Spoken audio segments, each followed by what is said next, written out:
my gosh, ang cute-cute mo talaga. You're super duper cute. Kakakilig ka na. Super cute. Cutie, cutie, cute.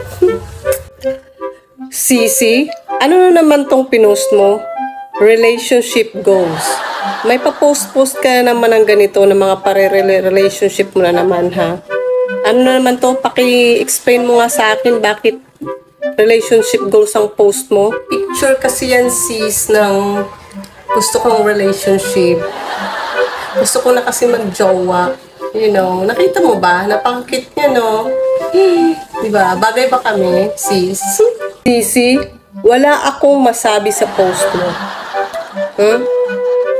Basta, wala akong masabi talaga sa post mo. Kahit ano pa yung pinost mo na relationship goals na yun. Bakit wala ka naman masabi sa post ko?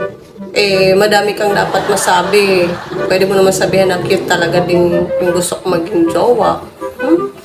Napaka, ano naman. Kasi sa itsura mo yung may goal sa buhay eh. Ha? May relationship goals ka pa. Eh, halata naman na wala kang goal talaga sa buhay kundi mag-inarte. Ayan lang naman nakikita ko sa iyo, sis eh.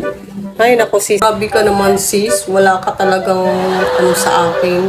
Siyempre, may goal din ako sa buhay ko, no? Kahit maarte ako, may goal din ako.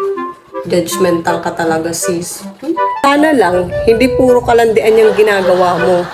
May pag-goals-goals ka pa, eh, wala kang trabaho. Paano mo makakamit yung goals mo sa buhay kung nga ka? Ay nako, tigilan mo nga yung pag-inarte mo, sisi. Ayan lang yata yung goal mo sa buhay, yung mag-inarte at magpapansin eh. Ano naman ang pakialam mo sa goal ko, ha? Eh kahit ano pa yun, basta may goal ako sa buhay ko. Siyempre, sa ngayon, relationship goals muna. Suportahan mo na lang ako, sis, di ba? Sisi, ako may goal din ako bilang kapatid mo. Ha? Alam mo ba kung anong goal ko para sa'yo, ha, sisi? Ano naman yung goal mo para sa akin, sis? Sana maganda yan, ha? Suportahan mo na lang ako sa relationship goal ko. I'm gonna be so happy, my sis. Ang goal ko sa'yo ay maging isang magandang butterfly, hindi maging isang malaking higad, ha? Anong pag-iinarte yan, sisi? Ha? Paki-explain. Protein pa kita dyan eh. Love you. Grabe ka talaga. Puro pag-iinarte na lang yung ginagawa ko sa'yo. Suportahan mo na lang ako, ha, sis. Sige ka.